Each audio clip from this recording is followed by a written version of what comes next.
Hello there and welcome to the English Language Club. It's Tuesday, so it's time for our weekly hangout. I am Colin Munro and this is my very good friend Tony Kulpa. Tony, how are you doing today?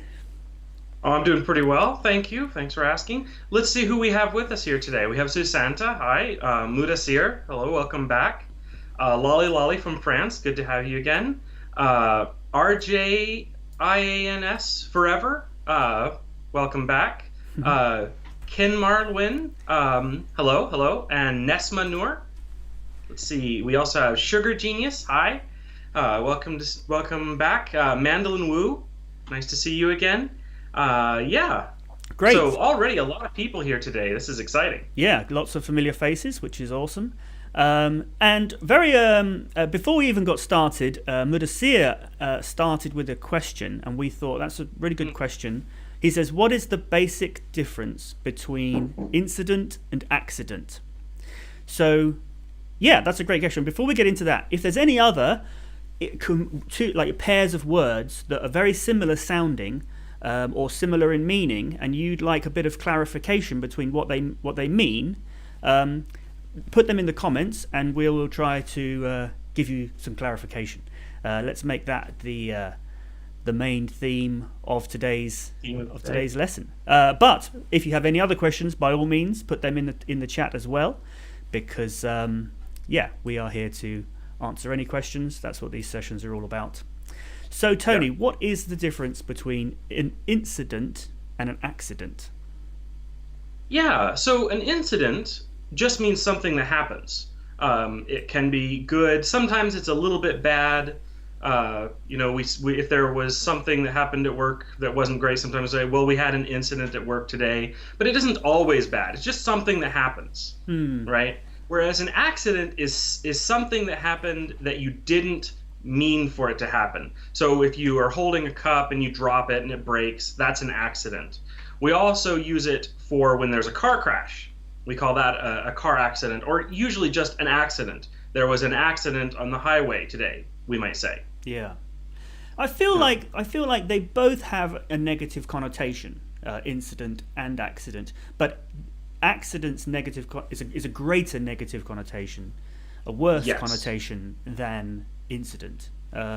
And accident specifically is talking about something that you didn't know was going to happen. Yeah, right. Unintended. Incident sometimes is too, but an accident, the word itself kind of means it was a mistake or you didn't mean it.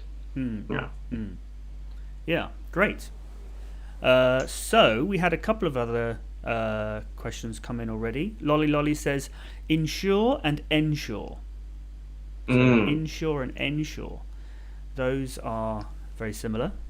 So those are actually a little bit interesting because they kind of come from the same concept and they've diverged. One has gotten a very specific meaning. So to ensure with an E means to make sure it happens, right?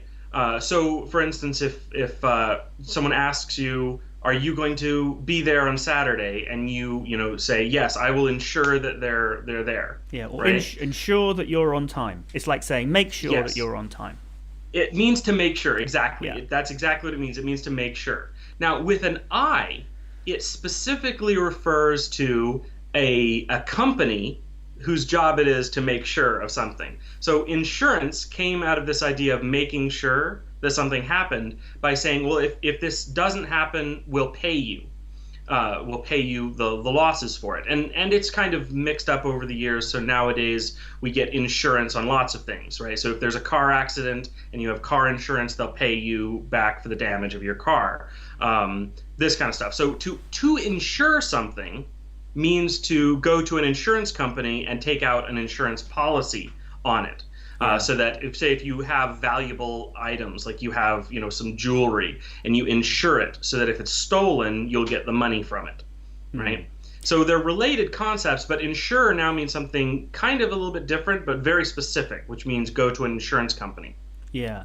Now, I'm sure that a lot of people, native speakers of English, get those confused as well, or just sort of don't realize that they're two separate words and think it's just one word.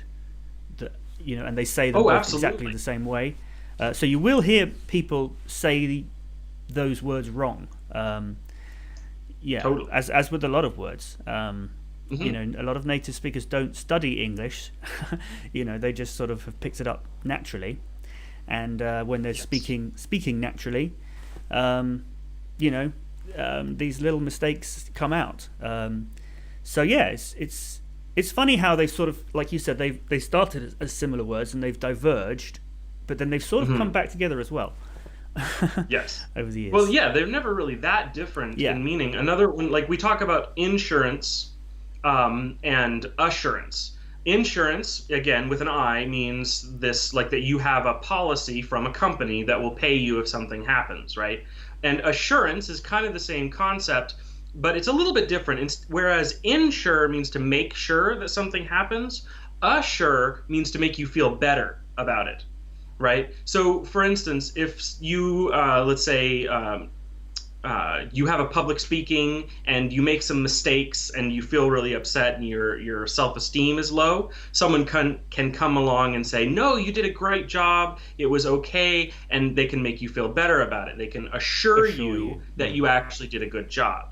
So insurance both makes sure that something happens, it insures, and it also makes us feel better because we don't have to worry as much. So it assures us. And it's actually really interesting because in different languages, the word for insurance sometimes comes from the word ensure, like with an E, and sometimes it comes from the word assure, like to make you feel better.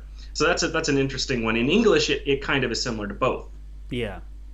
Great. Okay, so I don't think we've got any more questions. Lots of people in the chat saying hello and great to see you, all that sort of thing. Not too many questions, but We've there got is a couple yeah. more. Okay. Number one says, "Hi, what's the best uses of could?" The best uses of could? Well, there's lots of uses of could. I mean, I don't think we can really say that any are better than any others. But yeah. So, yeah, we could talk about a couple. One of my favorites is you can say could when you're asking a question to be polite. So instead of saying, pass me that plate or hand me that box or whatever, you could say could. Could you hand me that plate, or could you pass me that box? And you're not really asking them, can you? Are you able to? You're not asking about ability, no. You're not really. And can or could, sometimes it refers to ability, but when you use it as part of asking someone to do something, sometimes it's just polite. Yeah, well, what it is it's making it indirect. It's indirect speech. Exactly. And indirect speech is used to be more polite. Now, I've had this living in South America and making the mistake of translating things literally. I've made some silly mistakes in Spanish with that. So it is something that's quite unique to English, I think. It's idiomatic.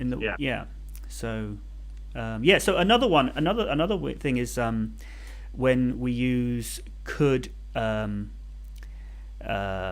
a what's it called?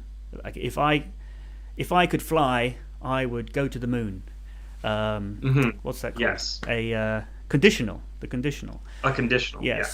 So could just to clarify is the past tense form of can. So which is a very strange verb. Very very irregular. Yes. It doesn't really have an infinitive form. The infinitive form would be to be able to. Be able. Which is not really. Yeah, it's very strange. It's almost a completely different thing. Yeah. Yes, that is a very strange verb. You're right. Yeah, but when we use it in the past tense in that form, could, in a conditional, it's sort of, you're talking about a hypothetical situation. Obviously, I can't fly, but if I could, I would fly all around the world and to the moon. Probably. Yes. Maybe. I might get tired, but anyway. Can you think of any other? Yeah, and sometimes those are actually kind of inverted in a way. So, for instance, when you ask someone, "Could you do this?" It's just it's an indirect question. You're asking them politely to do it. But you can also use that to really ask them, are you able to do this? You hear it in action movies all the time, right? There's two buddies and they're in a tight spot and people are after them, and one of them asks the other, could you handle that guy over there? Or can you handle several of them, right? Yeah. Kind of asking, can you take it? So, right? So there is a literal use of that That's as well. an interesting, and in that context, what would be the difference between can and could? I think that the could, in this case, it's a combining, and I think that in action movies they do this for comedic effect, because you're combining that idea of politely asking someone with the question, can you handle that guy over there? And so when they say, could you handle that guy over there, it's a genuine question, but also has that the sound of sort of just being polite about it, and so it makes it a little bit funny. In other contexts, it again could have that hypothetical element, like when we use the past tense form. Yes, it can make it hypothetical. So it's like, could you beat Mike Tyson in a boxing match? You're never going to get to fight him, but you know, it's an interesting question. It's hypothetical. Right. Yeah. Yeah. Okay. So let's see. Lolly Lolly asked, it's the difference between it's over, it's gone, it's done, or it's finished. And that's an interesting one. Over or done or finished. We don't really get confused as to what these words mean, but it's sometimes tricky to know which one to use. Like, when do you say that something is done, and when do you say that something is finished, or over, or gone, right? Do you have any particular take on that? No, sorry, I was reading on to the next question. Sorry, I wasn't listening to what you said. Sorry. Oh, okay, sorry, no worries. So, I actually get asked this question a lot by native English speakers as well, and that's interesting. A lot of these confusing words are absolutely just as confusing to native speakers as they are to people that are learning English from another language. And part of the reason for that is that English is a kind of a combination of many different languages. If we have time later, I'll tell a funny story about that. But the question of which do you say it's done or it's finished? So say, for instance, your homework. Do you say my homework is done or my homework is finished? And really, in my opinion, most of the time these two things are kind of interchangeable. Obviously, finished sounds more formal, and finished works better as a verb. I hear a lot of people say, I've done my homework, and that's okay, but that's definitely more informal. Yeah. And so it's maybe more proper to say I have finished my homework instead of I have done my homework. Oh, I don't know about that. Though you do use this. Go ahead. Yeah, no, I was going to say I think there might be some slight variation here between British English and American English, because I definitely think using done as an adjective, we do a lot less in British English, because and you do it a lot more in American English. My homework is done, yes. Whereas I think it's quite common to use done with the present perfect. I have done my homework. Yes, I think so too. Or I have finished. It is very common because there are different meanings as well. You could say you can have done your homework, but not necessarily finished it. Maybe you've done one of your homeworks, but you might have another homework to do. So you know what I mean? It's a slightly different. And I think meaning. that's the difference. The done, when you use done as an adjective, you're saying finished. It means finished as an adjective. But when you use it as a verb, it's just the past perfect. I have done is the past perfect or the present perfect of do. Yeah. Right. I have done my homework, meaning you did it, right? You acted, but that doesn't mean you finished it. So saying I have done something is not the same thing as saying it is done or I have finished something. Because when you doing doesn't imply that it's finished, whereas saying that something is done does imply that it's finished. So if you're talking about it as an adjective, done and finished are not really different, but when you say them as a verb, they are a little bit different. Done, sometimes it means you're finished, but it doesn't have to. And so you hear that a lot from students. They say, I've done my homework, meaning they worked on it, but they didn't finish it, right? Yeah. Now, over and gone are more specific. Like an event, when an event is finished, we would say it's over. Class is over, right? Is the same thing as saying class is finished. The weekend is over. So some kind of something that takes a specific set of time. Once it's finished, we can say it's over. Now, gone, to mean that something is finished, this is more of a British thing. I've heard people say things like, the holidays are gone, meaning the holidays are finished. Mm-hmm. But is that common in British English? Because it's not really very common in American English. I'm trying to think of where I've heard that before, because I have heard it before. Maybe it's something that's very archaic, or maybe it's from another language. I'm not sure. Yeah, or just sort of trying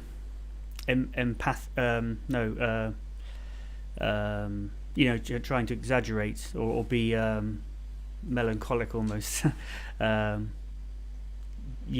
Romantic about the holidays are gone. Yes, maybe so.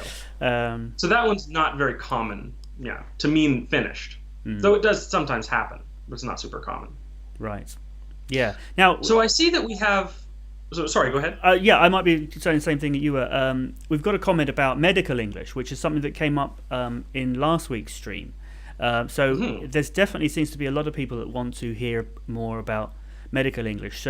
But I think as well as being just something we talk about in a live stream, that might be a good thing to do an actual video on, or maybe 2 or 3 videos on. So that's definitely on the list.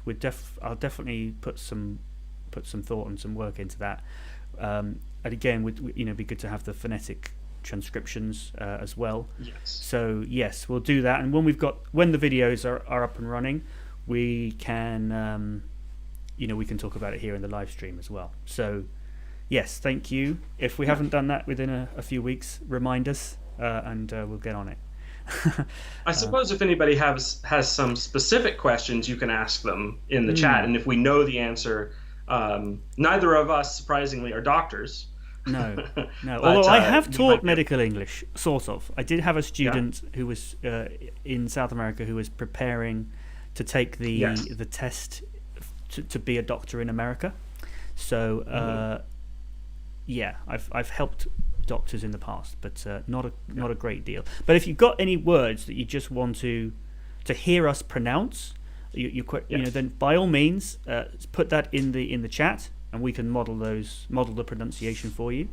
For sure, that would be great. Tell us. And a lot of medical terms. Yeah, and a lot of medical terms are science terms. I've taught science for years, and a lot of them are based on either Latin or Greek, which are both languages I have some experience with. So we probably can help you, but we're not necessarily going to guarantee it. Yeah. So let's see. We have. So speaking of doctors, we've got Janu, MD Safe. RJIANS told us how to pronounce their name, Janu. Oh yeah. So thank you for correcting us. If we say your name wrong, feel free to kind of explain to us how to say it. We're always eager to say people's names correctly, but we don't always know how. But if your name is not what YouTube says your name is, we're probably going to forget. It's not going to be easy to remember people's names if it's not what it says on the screen. But yeah, speaking of doctors, I don't know if this person is actually a doctor, but their name is MD Safe. He says, or she says, how to pronounce the double S and S. It sometimes confuses me. So I would say most of the time it's the same, really, isn't it? I mean, maybe a double S is sort of... In English, there isn't a separate phoneme, I think, for a drawn-out S. If anything, I think that the double S, similar to... we have to rename this channel the dropped T channel. Similar to the doubled T, there's a tendency to the doubled S. Sometimes you pronounce it a little bit more softly, past... you're almost, again, barely pronouncing the S. It's not necessarily stronger than a single S. But yeah, I don't think that there is. You don't pronounce it like two S's most of the time. You don't say pass set. Right. No, there's not. It's not. If it's double S, it's still only one syllable. And the reason you get this is because we double letters in English when a short word that gets a suffix will double the middle consonant, right? So you get things, all sorts of times you get this where you've got a double S or at the end of a word just because a single S doesn't look as good for whatever reason. So it doesn't, the double S shows up a lot, but it doesn't actually mean something separate, and you don't pronounce it as two different letters. The double S is just another way of writing the S sound, really.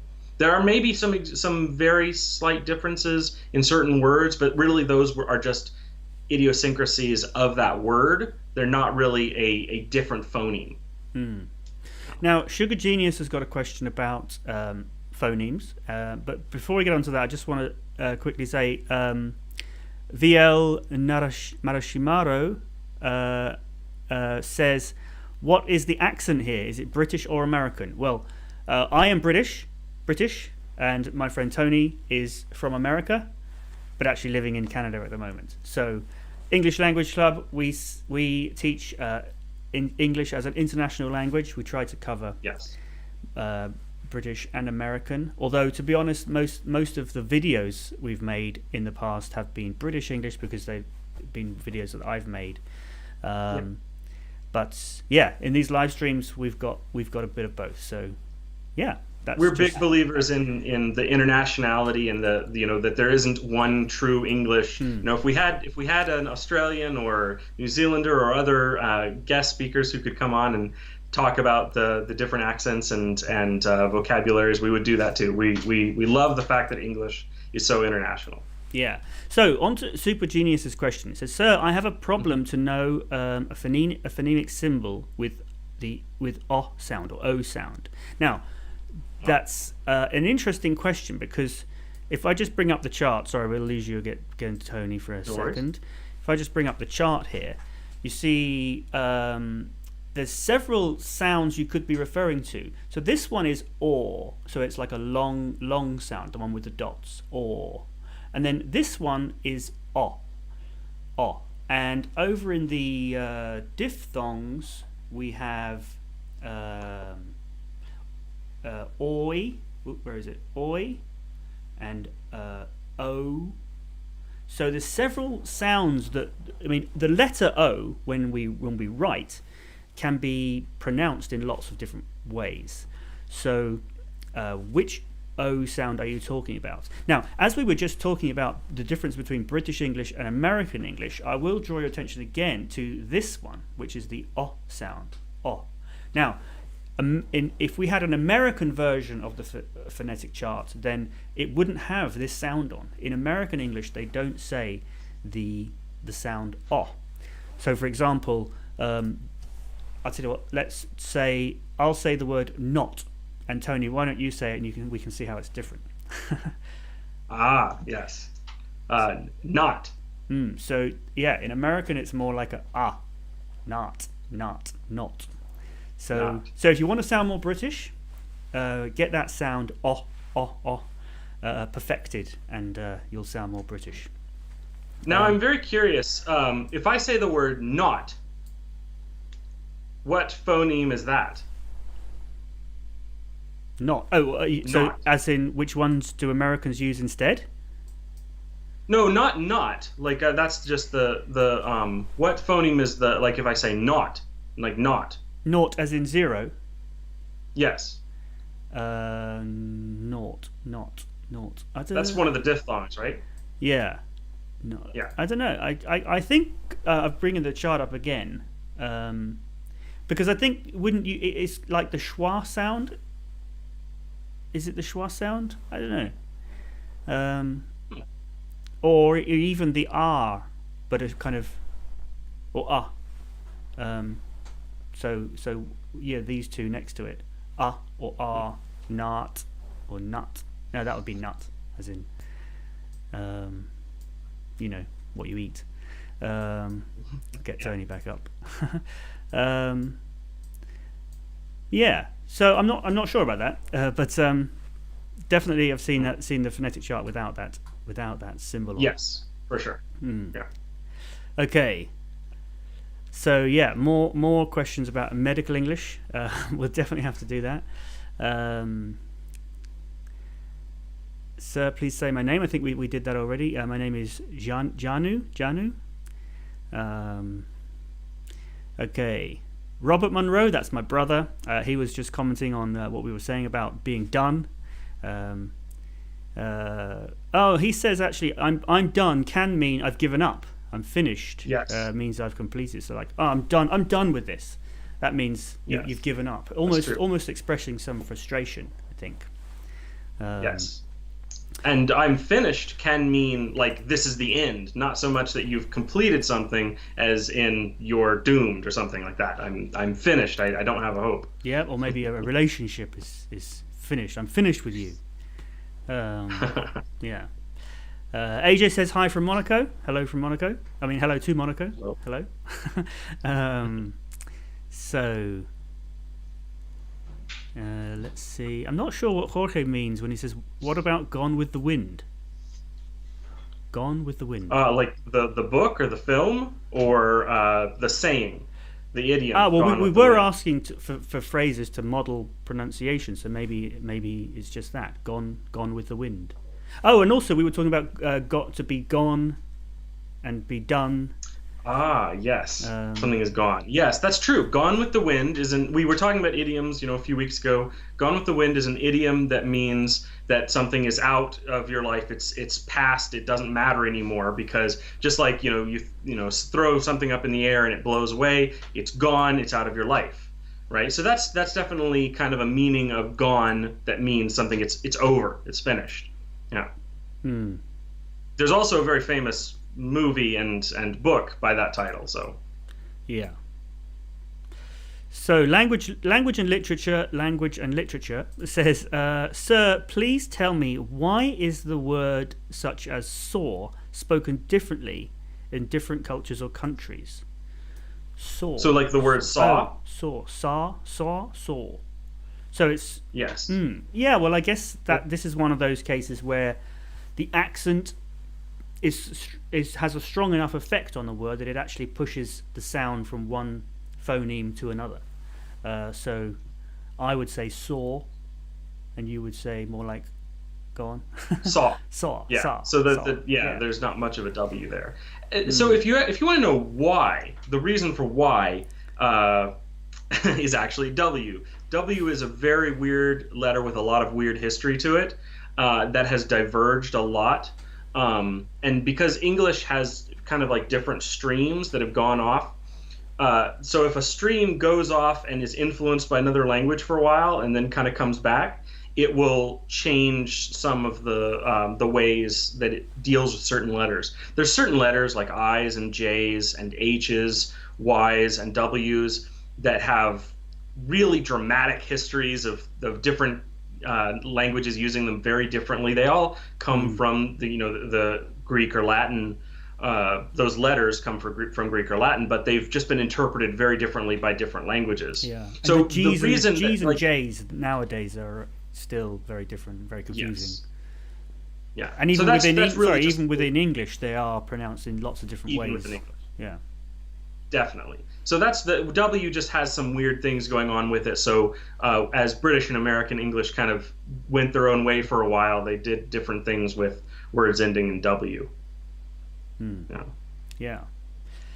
So Francisco from Ecuador, has a question about the current situation in the world, which we won't mention those words on the stream because if we do, we can get demonetized, I think. So, but yeah, I mean, we actually started doing these streams and started, upping the increase, doing a lot more work on the videos because of the current situation in the world. That's the whole English Language Club was kind of.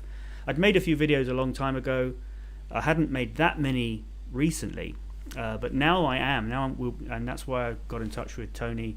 And we've been the last sort of 3 months. We've been working hard on this course, which will then become lots of videos, and we started doing these live streams as well. And it's all kind of indirectly been inspired by the current situation in the world. And I think the world is waking up to the idea of learning online. I mean, it's something that people have been doing it for years already, but it's just becoming a lot more mainstream, and and it's So I think actually it's one of the good things that could come out of the terrible situation in the world. I think education could become a lot more freely accessible.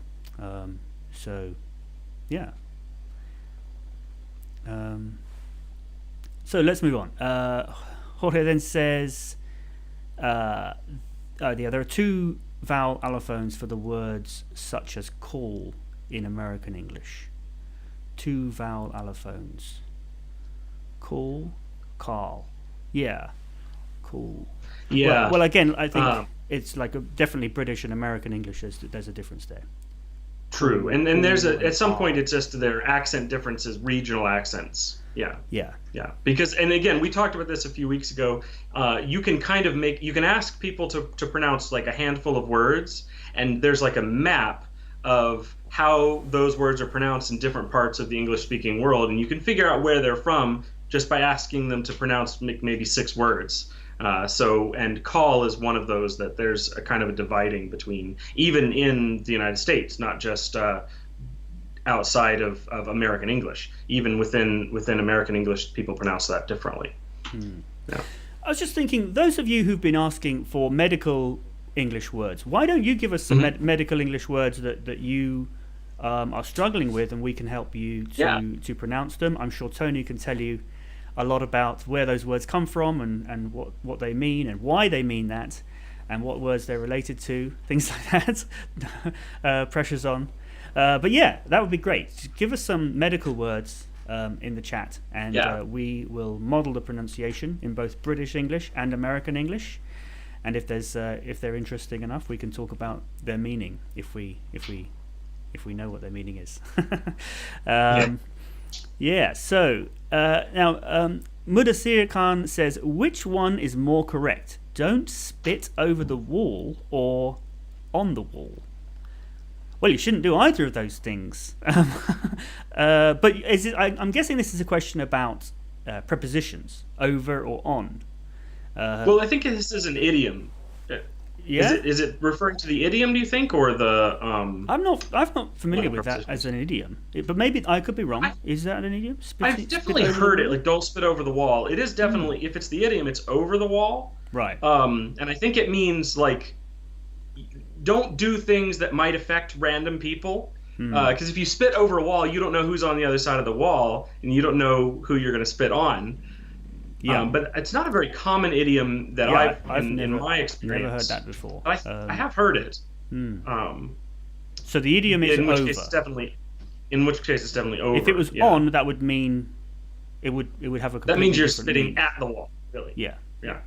Doesn't even mean like the top of the wall, like on usually means. It just means like, so I mean, don't write on the wall, kind of a thing. That don't write on the wall is something parents tell their kids all the time. Yeah. So Madeline Wu says, would it be nat for not and naught in American English? From my understanding, in American English, the dots are used with the phonetic symbol. Well, the dots refer to the longer sounds. I'll just bring the chart up again. There we go. And you can see that on our chart, we actually make those a slightly lighter background. So we have the E and then this is a similar. So E and I. So they're the dots make the longer sound. And it's similar again. We have oo, and oo. So yeah, it was about not. So not. Yeah. I think it's like the longer R, but it's funny. It's like the long sound, but it's not pronounced in a long way. Not, but it's still sort of formed in a kind of long way, if that makes sense. Yes. The difference between long and short vowels isn't always how long you say it. Sometimes it's based on how the mouth is formed that determines whether it's a long vowel or a short vowel. Yeah. Okay, and then number 1 says, kindly describe being and been. On YouTube, I heard English speakers use a lot of being and been. Okay. Yes. So, well, go on. Those are forms of the verb to be. Is, am, are, was, right? Being is the present participle form. When you're using, say, for instance, a present continuous. I was being bullied, right? So being, it's the active continuous version of is or was or am, right? Been is we call it the past participle form. It's what we use for the perfect tenses, right? So I have been bullied in the past, for instance, I could say. So those are forms of the verb to be, but we use them with perfect or continuous. Or if you are combining those, you might use the been with a perfect continuous, right? I have been running for a long time. That's a perfect and a continuous. So the perfect, again, one of our core ideas with our whole sort of movement with Inside English, how this all kind of has been starting, is that if you focus on the auxiliary verb, you'll get a lot more information out of it, because the auxiliary verbs change whatever verb comes after them. Sometimes that's the main verb, but sometimes it's another auxiliary verb. For instance, the word has or have changes the word that's after it into its ed form, its participle form, and so it changes was to been, right? And this takes on a whole new level. One new level when you start having these the tenses that are both continuous and perfect, because you could say I am, what would perfect continuous be? I have been walking. I have been walking. I have been learning English for years. Something like that. But so that you can see there, I have been learning. So learning is the main verb, but then have and been are both auxiliary verbs. So have is the verb that makes it perfect, and then that makes the following verb, which is be, which is also an auxiliary verb, go into the past participle form. And then learning is the and it's be because it's continuous, and that acts on the main verb, which makes it the ing form. Now, it's complicated, but what we talk about in the is that even though it's complicated, it is logical. People. I think that the way we teach English traditionally, it kind of doesn't show how the logic behind the language, the logic behind the grammar and the tenses. So that's why, and I think it focuses more on the uses and the form in a more superficial way, whereas we're sort of taking a different angle and looking at it, focusing on more on the form and the logic of the structure with the auxiliary verbs, because that really is the key to it. And now I was talking about how it goes. That's one level, but then you can go another level if you start using passive. And we were talking about the verb to be and been and being, and passive is an auxiliary verb. Passive uses the auxiliary verb to be as well. So you could say the house had been being built for 3 years when they stopped. So it can get complicated, but it's still, that logic is still intact. It's still following that logical pattern, and that's what we're really trying to emphasize in Inside English. I think possibly the way that the English is taught most of the time is better for if you're starting from scratch. If you're for beginners. But then once you've sort of learned that, I think it's that it's good to kind of come back and rediscover it or look at it again from another angle, and that's what Yes. we're providing. So it's like a course that sort of goes over the basics, but in a non-basic way for Yes. intermediate and advanced students. So yeah. Okay, so Tony, I think you had some more examples of easily confused words. Have you got those? Yes, there but we're somewhere? out of questions, so ask some questions in the comments for sure. Yes, absolutely. And yeah, we're still waiting for those medical terms. People keep asking us to do medical terms. I mean, you must have seen some of the words written in your textbooks or whatever. Let us know what those words are. We can tell you how they're pronounced, and yeah, let us know. Yes. So let me see. So one pair of words that's commonly misused, even by native speakers, would be fewer and less.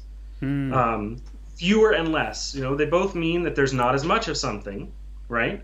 But when fewer is used, is when it's something that you could count. Yeah. Right. Countable. So, for instance, Countable nouns. it's countable. Something that you could say, well, it might be too many to count, but it's still something that could technically be counted. So, for instance, I might say there are fewer cups on the table than there were before. So someone must have taken a cup, because I could have counted the cups and seen that there was one fewer, right? But you could also say there are fewer people in North America than there are in Asia. I'm not going to go and count all the people in North America or count all the people in Asia, but I could theoretically count them. They're countable, right? They're countable. So we use fewer for things that are countable. We use less for things that aren't countable. So I could say I have less water in my glass than I did before I drank it, right? Yeah. Because you can't count water. No, so you can't say there is fewer water in the river than the ocean. You would say there's less water in the river than the ocean. And this ties in a lot with much and many. So you can say, and also the word a lot, or the two words, a lot. So much, you can only use much with uncountable nouns, much and many you would use with countable nouns. Yes. So we say there are many people in Asia. You wouldn't say there are much people in Asia. No. You would say maybe there is much land in Asia, because you can't count land any more than you can count water. But interestingly, it does get confusing, because sometimes you can have an uncountable noun but talk about it as if it is countable. For example, you might say, would you like a beer? Now, beer is not countable because it's a liquid. But we do say that. We do talk about 1 beer, 2 beer, 3 beers. But what we're really talking about is a glass of beer or a bottle of beer, because they commonly come in those containers, and so commonly that we just assume that's what we're talking about. So it does get confusing. But again, that logic is still there. It's just there's another layer on top. So yeah. So what? So Susanta's asking, what does "I am clean to that" mean? I'm clean to. I'm clean to that. That's not a common expression. I have heard it, but I don't think I would ever use that. Does that? It doesn't even sound familiar to me. Yeah. So sorry, Susanna. I'm not sure what you mean there. Could you give us maybe give us more context? She goes on to say, what does cookie cutter mean? They said, I don't want to feel like the cookie cutter. Okay, so a cookie cutter, is used in cooking to make cookies, and it's the thing you use to physically make a shape. But it is also used idiomatically, because when you use a cookie cutter, you're making exactly the same shaped thing over and over again. So we use it idiomatically to refer to that idea of making something that's exactly the same, where there's no creativity. I can't think of a good example. Tony, have you got an example? So, well, I mean, a good example would be like baked goods. Some baked goods, you buy them in the store and they're all exactly the same. They're not handmade. Whereas if you go and you get a cake that's custom made, right? So if you're not just buying a cake out of a fridge, you're asking them to decorate it uniquely for you, right? Yeah. And the example that Susanna says, they said, I don't want to feel like the cookie cutter.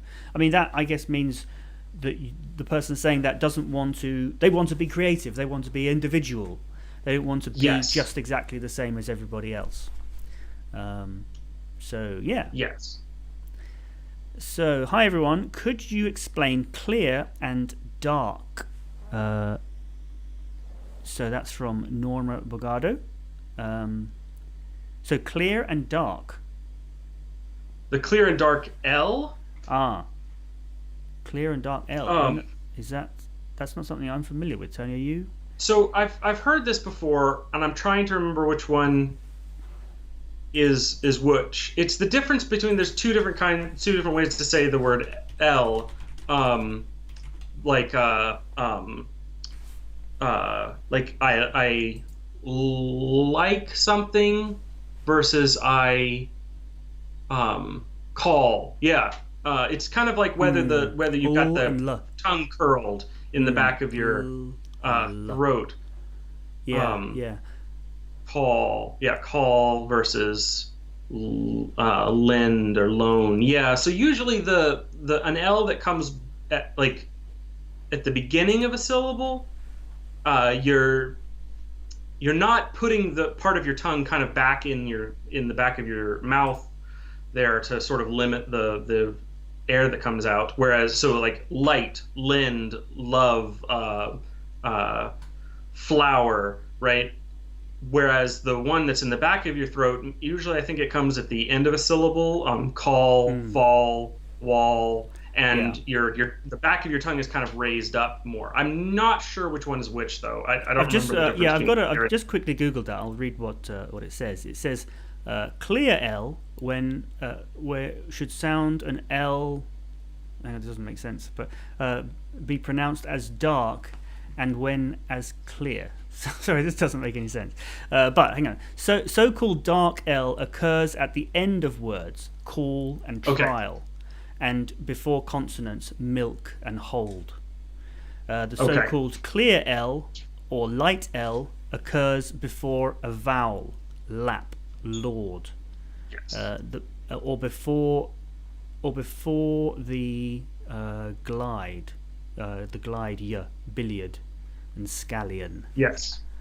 Yes. Interesting. I'd actually never heard of that before. But so the light one is the one that's kind of in the front of the mouth and it comes before vowels, and the dark one is the one that's more where your tongue is pushed up into the back of your mouth a little bit, and that's the one that comes at the end of words.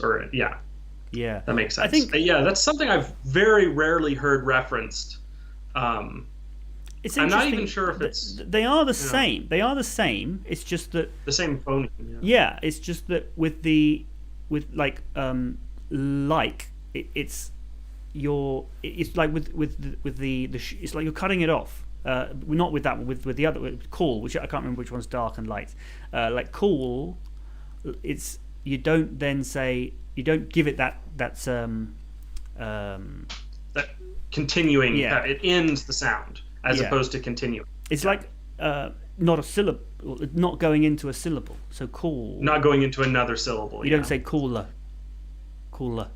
And this is really related to stops, which again is something that English doesn't deal terribly well with. It's not very explicit, but that is a kind of a stop. It's a liquid sound, because L's are a liquid sound, are one of the liquid letters.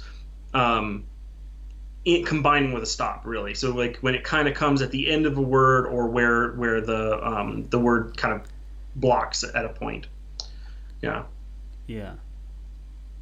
That's an interesting one. I'm not sure of like why is it useful. I'm not entirely sure unless you're just trying to make sure that you're pronouncing the words correctly. It's not something that I this is the thing. Like, I'd not heard of that before, and I stand by the fact that, or the idea that knowing these terms for phonetic concepts is not necessary for people learning English. Now, it can be a useful tool, but as with phonetics on the whole.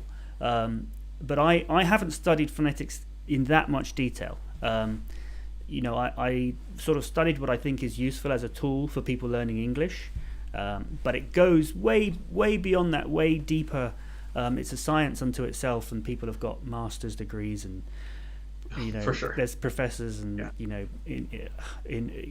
who understand and have looked into this sort of thing very deeply in not just English but lots of other languages. We're just sort of taking some of what they've done, what's the most useful, and for people learning English as a second language. Now, I would say, it's not necessary to know what's the dark L and what's the light L, or the clear L, but knowing the difference between those two sounds, or knowing the way that sound can be varied and changed, is useful. So that's a useful thing. Yeah, it can. Yeah, knowing the name of something is, to me, the main reason it's useful is because it makes it easy to ask questions.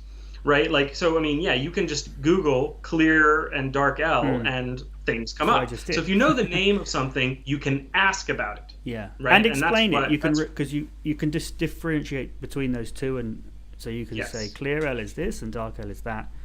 Yeah, it does. It's useful in that sense. So it just kind of depends. So Santa has a couple of more words or phrases for us. Intriguing and fascinating. And is asking, do those have negative connotations? Intriguing and fascinating are not generally a negative. They're good things. Intriguing and fascinating both mean that something is interesting. It gets your attention. The word fascinating actually comes from where something grabs a hold of your attention and doesn't let you kind of look away. In fact, it's in the Middle Ages, it's used as kind of like a magical spell. Something is fascinated by a spirit or something. Yeah, exactly. Because it can be a verb as well, to fascinate. Yes, to fascinate, yes. And to intrigue. And these words really mean the same thing. They mean that it gets your attention, and it's something that interests you. It draws you in, right? And so that's generally speaking very positive. But it's funny that you asked about the negative, because yes, like fascinate comes from a negative. It's like an evil spell on somebody, but that's really not how it's used anymore. A lot of words that mean that something is really, really cool and impressive actually come from old words that are terrifying. Like terrific comes from terrifying. Awesome, like awe is like being unable to act because you're so overwhelmed. Wonderful, again, wonder is a mystery, like it's something that's hard to understand. So a lot of words for something being really, really cool and really, really neat actually come from old words that are really, really bad, because back in the day, they used to be very afraid of things that they didn't understand, and now we think things that we don't understand are cool and interesting. So that's a really cool question. I like that one. Funny, you used the word neat there to mean something good, something that's really good, and that's that's a very American thing. I'll just add that there. That we wouldn't say that in British English. Well, we do. We know what it means, but in English, I mean, it's not as common. And in American English, neat also means tidy, right? Tidy, yes. Yeah. Though definitely less often. Like. But yes, it does still. We know what that means too, and that also might not even be a broadly American. It might be from specifically my era or something like that. I don't know. I've definitely heard it a lot on American. On words that mean cool or whatever the hip or with it, whatever the current evolution of that is. I never know which one is real and which ones are just from my odd eclectic reading. Pradeep also asked about the word unprecedented. I think we had this question a few weeks ago. And is it used in a positive sense? And absolutely. Bad things can be unprecedented, but good things can be unprecedented as well. It just means that it's never happened before, or at least we don't have, it's not something we're used to. So something being, you could talk about unprecedented flooding, meaning, the floodwaters are higher than they've ever been recorded before. But you can also talk about an unprecedentedly good economy, right? Or an unprecedented windfall, which is something good that happens to you, right? So unprecedented can definitely be used positively. Yes. Yeah. And so just to be clear, that's an adjective. That's an adjective form. It is unprecedented. Yes. That is an adjective. Yes. And then technically speaking, it's the negative form of precedented, or that would be the opposite. Yes. The opposite form. But and that is a word as well. But I feel like that's not as commonly used. A precedent, like a noun. Well, that's the noun precedent, form. Yeah. Is a very significant word for a lot of different things. But we don't especially in legal speak. Yes, legal or politics or governance or anything like that. Yes, also in academia, but precedented isn't so much something that you would hear. Yeah. So Rajat Kumar Singh has got a question about written English, especially writing letters. It says, "Sir, please clarify when to use yours sincerely, yours obediently while writing a letter." Well. Don't use yours obediently. Unless maybe if you're being told to do something and you're writing to, Actually, I'm not 100% sure on this, so I might be wrong. But if I'm not mistaken, yours obediently is what you do when you write to your monarch. So if you write a letter to the Queen, then sure, write yours obediently. But honestly, I don't think that is even appropriate nowadays in any real context. You wouldn't sign a letter yours obediently. Yeah. It may be in the Middle Ages, a nobleman might send a crow to the king. Even much more recently than that, even in the 1800s, this would be the correct form of address when writing a letter to a monarch or something like that, if you were their subject. But we don't do that in English-speaking countries. Now, I don't know. This might be super typical in some countries that still have monarchies. I don't know of this particular form of dress in any other language. The only ones I can think of are ancient uses. So again, not something you really use. So the other thing I would point out is that we don't really use the word yours anymore. Even in with those formal addresses on a letter, you just say sincerely. Yours sincerely or sincerely yours are a little too archaic now. We just write sincerely. So if you want sincerely and the when to use it, it's the very safe way to end a very formal letter. Yeah. You don't want to say, love, Tony, when you're writing a formal letter. And so the safe thing to say is sincerely. Yeah. Basically, if there's nothing else that specifically should be used, that's when sincerely is useful. It's a cop out. It's just kind of I didn't know what to say here, so I put sincerely. Yeah. Because it's so formalized that's what it's used for. Yeah, and another one would be kind regards or regards. That's another common way to end a letter. But and again, so quite formal. But I think what you're saying about obediently, Susanta is saying, I pretty much always end a letter. Oh, we're breaking up. We've lost Tony. Hang on a second. Oh no, hang on. I'll just bring the chart up. Hopefully Tony will come back. But I was actually wanting to talk a little bit about the word. I think Tony's back now. I'll just bring it back on the screen. You there, Tony? I think so. Yeah, we lost you briefly there, but it's okay. You're back now. But before, I was just going to say, where was it?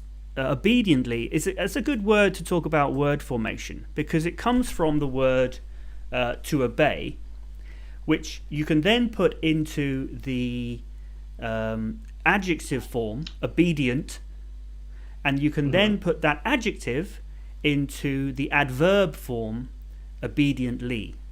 So obviously the ly turns a lot of adjectives into adverbs. Yes. So I think obediently is quite a good example for that sort of thing. And then again, you could also make it make the negative and say unobediently, or no, disobediently. Disobediently. Disobediently. I don't think unobedient. No, you're right. Work, disobediently would be the one. Yeah. Now Latifa has an interesting question. Says, I want to know the common expressions of presentation that if I struggle, I can continue without stopping. So if I'm understanding your question correctly, we say a lot, or well, or these things that kind of are really just kind of vocal pauses, where we want to say something but we're not quite ready to go for it. And so a lot of people ask, what should you be doing? And what I just said is a really good example of what not to do. Don't say, or see, I do it a lot. That's very, very ingrained in me. And it's not as bad as you would think if it kind of rolls and you kind of keep going with it and you're able to keep speaking. But a lot of people will tell you, just pause. Pauses are not nearly as devastating as people think. Don't fidget. Just pause and wait and say what you're going to say. I've heard a lot of people say both. Obviously, I tend to do and a lot. But, me too. Definitely. Maybe I need to practice just pausing. Yeah. Like that. Maybe so. Yeah. Okay. So, Madeline Wu says, yours for a letter. Closing seems to have fallen out of favour for a little more than a century ago. Yeah. I think since we all started using email instead of letters, the idea of the correct way to end a letter sort of become a lot less important. I don't know if that's necessarily true, because I've seen a lot of kind of guides for that. It's just we don't do as much formal communication now as we used to. Most emails are just by default informal. But for instance, I use sincerely in an email a lot if I'm emailing somebody that I don't know. If I'm emailing somebody I know, if I'm corresponding, I usually end with thanks. Yeah. Thanks, Tony, whatever. But if I'm emailing somebody I don't know, I'll go to that formal address and use sincerely, Tony. But what I was getting at, though, I think even if you're doing something that is traditionally quite a formal letter, like a job application or something, I think you can get away with being less formal now than, say, 20 years ago. And I think that's partly because it's all mostly moved to electronic. So especially, I think I think it very much depends on your field, right? Like if you're going for a job as a computer programmer or an engineer and you show up in t-shirt and jeans, that might be fine. But if you're going for a job as a lawyer or something like that, so, it used to be that everybody was supposed to put on a suit to go to a job interview. And nowadays that's not necessarily the case all the time, but it still tends to be something like the default for a lot of different fields. Yeah. And if in doubt, always dress up. Don't dress down, because it's less of a problem to be overdressed than underdressed. But anyway, quickly then, the last one, Susanta says, is there any word called hyperdize? Hyperdize? I mean, unless you mean hybridize. Or hyperdrive? I don't know. Hybridize means to combine ideas from two different things into one. Well, hyper is a common... Hyperdize is not a word by itself. No, but hyper is a common prefix. So what does that mean as a prefix? Well, hyper means above or a lot or extreme. Dize is a common ending that means to do something. Bowdlerize, bastardize, hybridize. So you could make a word by saying hyper something dies. Yes. Yes. You could hybridize something. But that would be a new word. It wouldn't be a real word. Right. Oh, she's just clarifying to say she's asking about pronunciation. So yeah, hyperdize would be the pronunciation for that. Hyperdize. There are hybridized phonemes. But I don't think hyperdize is a word that I'm aware of. Yeah. Great. Okay.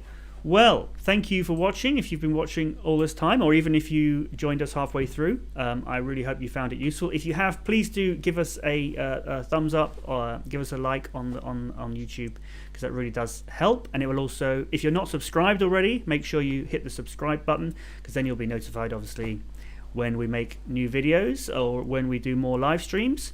But as a general rule, recently we've been doing them at the same time, 2 o'clock UK time.